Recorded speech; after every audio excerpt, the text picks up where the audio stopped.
Bonjour à tous et bienvenue dans cette nouvelle vidéo où aujourd'hui on va parler de moteurs en bijouterie, moteur à main, donc micromoteur, et il y a plusieurs appellations, ou moteur suspendu, lesquels choisir pour quelles utilisations. Alors je vous dis tout de suite, voilà, je ne fais pas un guide exhaustif de ce qui existe sur le marché et de ce qu'il faut préférer. Ce sera juste mon expérience à moi avec ceux que j'ai pu avoir entre les mains, mes modestes conseils en la matière si je peux vous aiguiller. Voilà, si vous hésitez entre les deux, eh bien voilà, ce sera juste mon retour d'expérience à moi. Ce n'est pas absolument pas un guide d'achat. Alors en effet, c'est vrai que je reçois pas mal de questions sur ce sujet par mail ou en commentaire parce que c'est vrai que le moteur en bijouterie, c'est quand même un élément clé, indispensable, et c'est tout à fait légitime de se poser la question puisque ça peut représenter en tout cas un investissement assez conséquent lorsqu'on équipe son atelier, son établi, et puis également c'est un outil que l'on va énormément utiliser, que ce soit pour percer, repercer, polir, texturer, graver, creuser le métal, il va y avoir énormément d'applications avec ce genre de moteur. C'est souvent ce qu'on appelle, d'ailleurs on les voit sous le nom de moteur multifonction, et ils portent bien leur nom. En général, on va s'en servir pour des tas de choses, et donc il est normal, tout à fait normal et légitime de se poser la question avant d'investir dans l'un ou l'autre, voilà, dans tout ce qu'on entend, savoir lequel choisir. Sachant tout de même que l'on parle de moteur à main, alors ce que j'appelle un moteur à main, d'ailleurs je sais même pas si c'est vraiment comme ça que l'on dit, mais en tout cas les micromoteurs type Dremel ou Proxon, tout comme les moteurs suspendus, ce sont exactement les mêmes utilisations que l'on va avoir, hein. C'est vraiment deux types de modèles assez différents certes, mais ça va être pour les mêmes utilisations.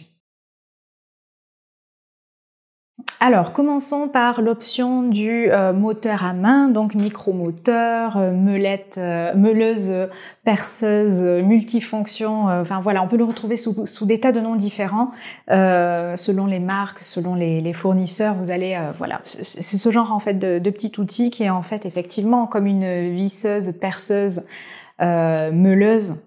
Donc difficile de lui donner un seul nom, tellement il a de tâches à accomplir. Alors ce sont tout simplement, il se présente, alors là c'est un de la marque Proxon, mais on va détailler un petit peu plus tard voilà, lesquels je conseille. C'est un moteur voilà, qui est branché sur secteur et sur lequel il y a un embout où on peut adapter divers mandrins. Donc en général on va les utiliser soit avec des forêts, des fraises ou des mandrins sur lesquels il va y avoir des disques, des petites brossettes, des petites meules. Donc, pour vous donner un aperçu, on va pouvoir l'utiliser avec à peu près tout ce qu'il y a sur ce plateau de présentation. Tout n'est pas obligatoire, évidemment, mais voilà, sachez que c'est avec ce genre d'outils que l'on va les utiliser. Alors, la principale différence entre un moteur à main comme celui-ci et un moteur suspendu, ça va être l'utilisation d'une pédale.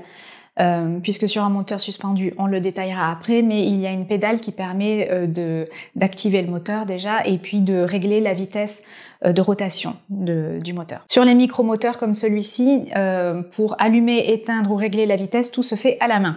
Donc là, un petit bouton ici et puis une petite molette sur le dessus pour régler la vitesse. Donc selon les modèles, mais en général, on trouvera toujours un petit régulateur de vitesse sur la plupart des modèles quand même. Également, une différence majeure avec les autres types de moteurs, ça va être qu'on va les tenir, en tout cas pour le modèle de base dans chaque gamme, c'est qu'on va tenir directement le moteur dans la main. Là, le moteur n'est pas déporté. On verra que c'est possible d'y ajouter un flexible, mais en général, c'est un moteur que l'on utilise directement dans la main. Donc selon on va l'utiliser directement dans la main. Et du coup, si comme moi à mes débuts, vous comptez tout faire avec ce genre de moteur et notamment du polissage de nombreux bijoux pendant plusieurs minutes voire heures, eh bien attention à la tendinite qui vous guette. Alors, même sans aller jusqu'à la tendinite, ce qui est à peu près certain, c'est que si vous l'utilisez pendant plusieurs minutes, juste après, vous ne pourrez pas faire de travaux de précision parce qu'on a les mains qui tremblent en général. Alors, effectivement, on a le moteur dans la main, donc du coup, les mains, après, elles ont ces petits fourmillements qui fait qu'on est limité juste après. Alors, c'est bête à dire, mais il faut le savoir, c'est que le poids du moteur et le fait qu'il soit pas très maniable comme ça, eh bien ça peut handicaper un petit peu. Et quand même, je le rappelle que vraiment l'outil principal, le premier et le seul que vous devez absolument sauvegarder toute votre vie, eh bien ce sont vos mains. Donc là, on ne lésine pas. C'est vrai que si un outil doit vous faire mal aux mains, il vaut mieux changer d'outil. C'est la première des choses. Et du coup, il existe évidemment, on va le voir, des solutions pour y brancher des flexibles et pour éviter ce sentiment de fourmillement ou cette tendinite parce que c'est quand même assez lourd à porter. Alors, en ce qui concerne les modèles, je vais commencer par vous parler du modèle Dremel 3000 que j'ai eu entre les mains, que je n'ai plus puisque tout simplement je m'en suis débarrassée parce que je ne l'aimais pas du tout. Voilà, tout simplement. J'avais déjà ce modèle-là, mais il se trouve qu'à une époque, j'avais un atelier avec 3 places sur lequel j'accueillais beaucoup de stagiaires et donc je m'étais dit, voilà, je vais acheter un modèle Dremel dont j'entendais beaucoup parler. Et j'avais déjà celui-ci en point de comparaison, mais je vous le détaillerai plus tard. Et donc, j'ai acheté un Dremel, alors le Dremel 3000, je sais que depuis, il y a le 4000 et même le 4200, quelque chose comme ça. Donc, pour ce qui est des prix d'achat, alors je l'avais trouvé de seconde main, et je vous invite à faire de même si vous voulez investir dans un quelconque outil. D'ailleurs, hein, la seconde main, si l'outil n'est pas endommagé, vraiment, privilégiez-le. Mais je vais vous parler pour le coup là des tarifs neufs, évidemment. Donc le Dremel 3000 en neuf, il est aux alentours de 65 €. On peut le trouver bien plus cher chez Leroy Merlin par exemple, mais je vous mettrai un lien, donc sur Amazon on le trouve. On peut y rajouter un flexible qui est aux alentours de 35 € et il vous faudra très certainement, j'imagine, un adaptateur, un embout adaptateur pour des mandrins. Qui est aux alentours d'une quinzaine d'euros. Donc l'un dans l'autre, si on veut avoir un modèle un petit peu complet, ça reviendra à une centaine d'euros en prix neuf. Alors mon avis sur la bête, eh bien c'est qu'il est très peu maniable. Je n'ai pas du tout aimé le Dremel parce que déjà il est lourd, il fait beaucoup de bruit, il est très difficile à manier. Alors effectivement, lorsqu'on ajoute un flexible donc avec une pièce à main comme celle que je vous montre, effectivement, ça change la donne, pas mal. On n'a plus le moteur dans la main, comme je vous le dis, ça change la donne. Mais même le flexible, il est peu flexible. J'ai envie de dire, je sais pas comment ils se sont débrouillés, Dremel, mais ils ont fait quelque chose qui est quand même pas très adapté à l'utilisation manuelle. Deuxième gros désavantage, c'est que la molette qu'il a, en fait, n'est adaptée que pour les mandrins de la marque Dremel. Alors bon, c'est très malin de leur part. Et effectivement, le problème, c'est que les mandrins de la marque Dremel sont extrêmement chers. Donc du coup, si vous voulez vous contenter de cela, eh bien, vous allez largement compenser le prix d'achat d'un moteur bien plus cher, puisque et puis même ils auront peut-être pas forcément tout ce qu'il vous faut. Et si vous voulez vous fournir en mandrin chez des fournisseurs en bijouterie, eh bien, il vous faudra certainement un adaptateur qui se branche sur la Dremel, mais c'est encore un outil en plus, tout ça pour pouvoir adapter d'autres outils, d'autres marques. Donc ça, c'est bien dommage, c'est handicapant. Ceci dit, ce qui est pratique, il faut le reconnaître, c'est que les embouts et les mandrins de chez Dremel sont trouvables à peu près partout. Donc notamment dans les grandes surfaces de bricolage, on en trouve vraiment partout du Dremel, donc ça peut dépanner. Et notamment si vous avez un autre moteur qui accepte les mandrins Dremel, sachez-le que ça peut toujours être, si vous avez un besoin urgent de meulettes en silicone par exemple, vous pouvez aller voir chez Dremel. Et évidemment, je mentionne le fait que il faut l'allumer et l'éteindre à la main, ainsi que régler la vitesse. Donc là, c'est pas particulier à la marque Dremel, c'est tous les moteurs à main, mais ça reste quand même un inconvénient pas négligeable, parce que c'est pas très pratique à l'utilisation.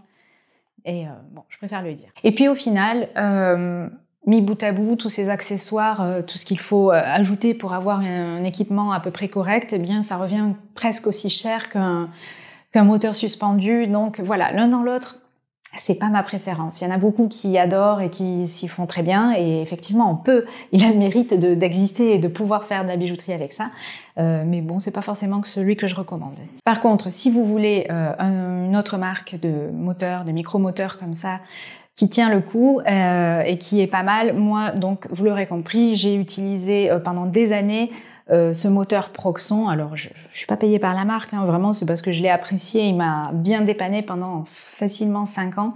Et puis même encore aujourd'hui, je l'ai toujours à côté, voilà, pour dépanner justement. Alors, c'est beaucoup plus qualitatif déjà, je trouve. Il fait bien le job. Ça marche exactement de la même façon.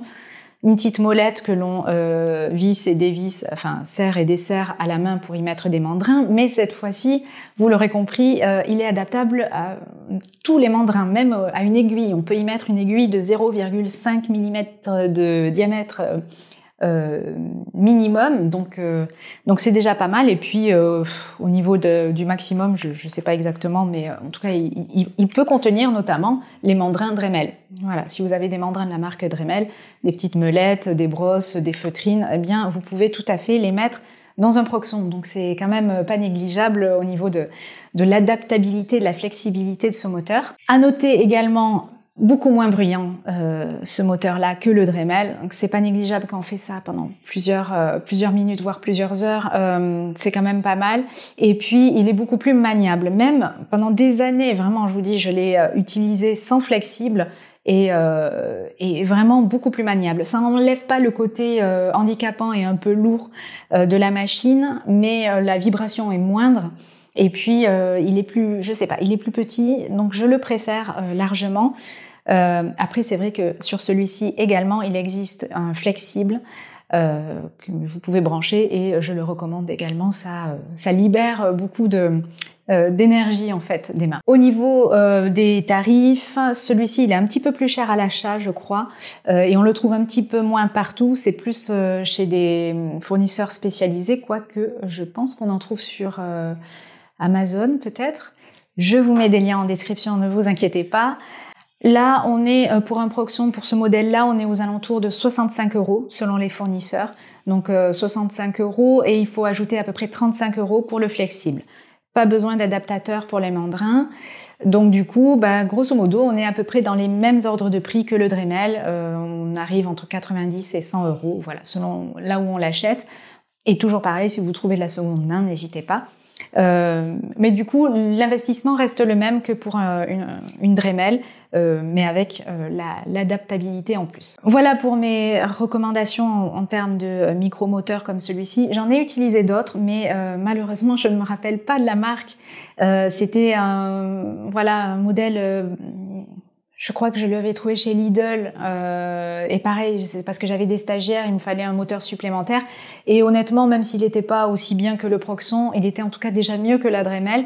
Donc bon, je n'en parle pas puisque je ne m'en rappelle même plus, donc il m'a pas marqué, vous l'aurez compris. Et donc, après avoir passé des années à utiliser ce type de moteur, j'ai enfin investi dans un moteur suspendu que vous voyez derrière moi, de la marque Foredom. Alors, en termes de choix, je ne sais pas du tout si c'est la meilleure qualité. Je n'ai pas de point de comparaison vu que c'est le premier et le seul que j'ai utilisé jusqu'à présent. Et je dois dire que je n'ai absolument rien à redire, vraiment rien à redire. Il marche parfaitement pour l'utilisation que j'en ai. Alors je travaille pas dans des grandes maisons de joaillerie, peut-être que c'est différent. En tout cas, celui-ci fait amplement l'affaire. Et surtout, c'est vraiment un pas en avant par rapport au moteur à main. Une fois qu'on l'a en main, le moteur suspendu, et on se dit « Ah oui, quand même, c'est beaucoup plus facile », tout simplement parce qu'il y a une pédale. Et cette pédale fait quand même la différence. Le fait de décharger la responsabilité d'allumer, d'éteindre et de régler la vitesse des mains, eh bien voilà, c'est beaucoup plus flexible, beaucoup plus agréable comme façon de travailler. Et donc j'ai acheté ce moteur il y a maintenant 4 ans. Et honnêtement, je me demande pourquoi je ne l'ai pas fait avant, parce que ce n'est même pas au final une question d'investissement. puisque ce moteur m'est revenu moins cher à l'achat que ce Proxon ou mon précédent Dremel. Alors, à l'époque, c'était les prix, et je crois que j'ai retrouvé les mêmes prix, je vous les mettrai en lien. À l'achat neuf, donc sur le site AliExpress, je l'ai acheté à 65 €, frais de port compris, donc il était à une cinquantaine d'euros, il y avait 15 € de frais de port, quelque chose comme ça, donc on va dire 65 €. Donc vous voyez, le même prix que le Proxon finalement. Ceci dit, sachez que j'ai eu des frais de douane à l'arrivée. Alors ça peut arriver pour tout, quand ça vient de ce genre de site-là, de Chine notamment, il peut y avoir des frais de douane pour tout ce qui est supérieur à 30 €. Je crois qu'il y a une limite comme ça. Donc bon, moi, mon paquet n'a pas fait exception. J'ai eu des frais de douane d'une trentaine d'euros, ce qui fait qu'au final, je l'ai payé 95 €. Et c'est tout. Donc vous voyez, c'est à peu près les mêmes prix. Il est arrivé avec donc ce moteur qu'il faut suspendre. Alors pour ma part, j'utilise une potence do it yourself. C'est moi qui l'ai faite. J'ai pas investi dans une potence. Je trouve ça bien trop cher pour ce que c'est. Et finalement, comme j'ai ce panneau qui est fixé au mur, j'ai décidé d'y mettre une équerre, tout simplement, une équerre en bois et un gros crochet vissé dedans. Et bien, ma foi, ça fait tout à fait l'affaire. Ça fait 4 ans que ça tient correctement. Donc, prenez l'idée si vous n'en avez pas. Et donc, attaché à ce moteur, il y a d'un côté un flexible avec une pièce à main qui est fournie et de l'autre côté, une pédale que l'on vient mettre sous l'établi et qui va venir permettre déjà d'activer le moteur et de le faire tourner à la vitesse que l'on veut. Donc ça, c'est l'objet magique. Alors, quand je dis que je l'ai reçu comme ça et c'est tout, ça a été vrai pendant un temps. Je viens juste d'investir dans 2 autres petits outils complémentaires, mais qui font vraiment la différence et je vais vous les montrer tout de suite. Donc, il faut savoir que quand il arrive, le flexible comme ça est relié à une pièce à main. Donc la pièce à main se présente comme ceci. Donc là j'ai enlevé le flexible pour pouvoir vous la montrer. C'est une pièce à main assez large, assez grosse et on la visse et on la dévisse avec une clé. Donc elle vient avec la clé évidemment. Et pour le coup, celle-ci est adaptable à tous les diamètres de mandrin, donc pas de souci de ce côté-là non plus pour ce style de pièce à main. Le truc, c'est que je la trouvais un petit peu grosse et un petit peu lourde. Je me suis dit, c'est quand même dommage d'avoir de se libérer les mains, mais en même temps d'avoir une pièce à main qui est assez peu préhensible. Enfin, je me demandais en fait comment vraiment bien l'utiliser. Et j'avais vu sur d'autres vidéos, ce type de pièce à main. Alors, voilà, ça se déclipse tout simplement. Il n'y a rien de plus simple, il faut juste mettre un petit peu de force dedans. Donc, ce type de pièce à main qui, pour le coup, est beaucoup plus petite, on dirait un gros feutre, un gros stylo. Donc, je la trouve beaucoup plus facile à prendre en main. Et puis surtout, vous le voyez, la clé est positionnée dessus, en fait. Donc, il suffit de, faire ça. On prend un mandrin avec une petite meulette. Et voilà. Et dès qu'on a besoin de changer d'outil, je vais y arriver. On fait ça, on change, on en remet une autre. Et on continue son travail.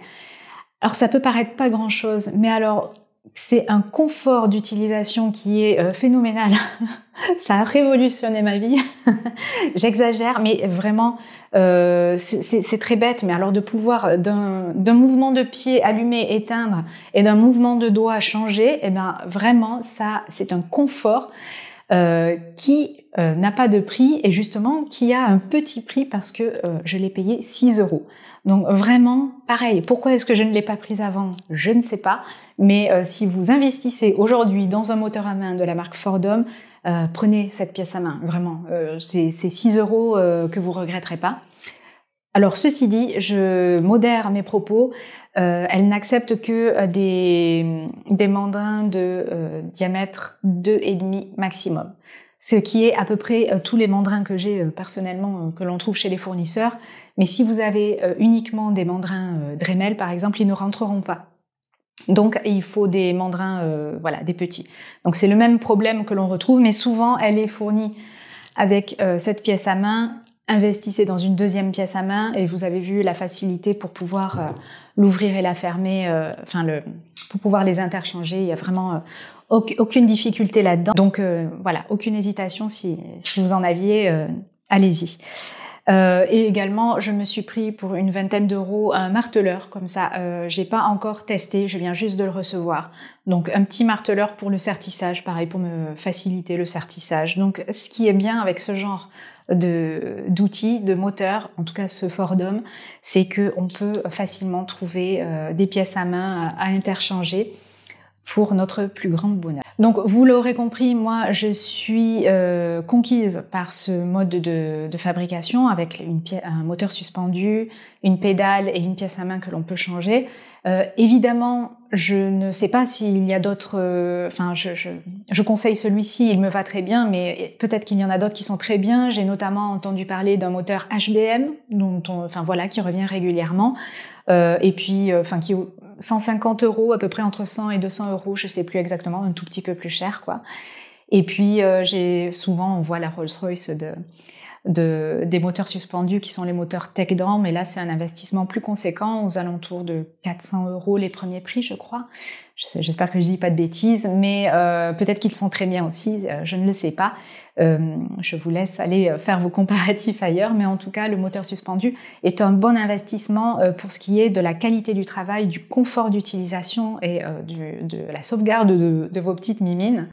Donc au final, quel est mon conseil? Je dirais que si vous débutez la bijouterie sans vraiment savoir si vous allez en faire une activité régulière ou professionnelle, en tout cas si vous vous tâtez un petit peu encore à savoir est-ce que vous voulez investir dans cette activité, alors peut-être privilégier effectivement le micromoteur, pourquoi pas de seconde main, ce serait mon conseil, c'est voilà, si vous voulez être à moindre frais, vraiment pour une trentaine d'euros, vous en trouvez sur Le Bon Coin ou sur d'autres sites de seconde main comme ça.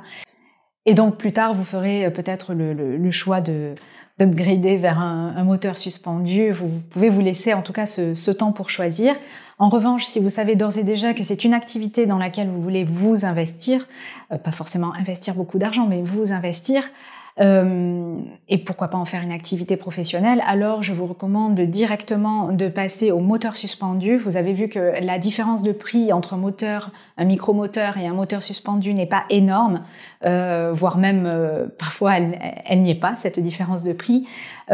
Et pour le coup, si vous voulez directement aller sur des créations, sur un confort de création et améliorer votre geste, vraiment prenez l'option moteur suspendu, je vous le conseille. C'est bête d'attendre en fait, tout simplement. Voilà, vous avez mon avis, vous le prenez pas. En tout cas, si vous avez un petit budget à investir dans votre établi, dans l'outillage, dans votre équipement, le moteur suspendu, pour sûr, ce sera... s'il y a un endroit où vous devez y mettre un petit peu d'argent, c'est dans le moteur suspendu. Le reste est finalement accessoire.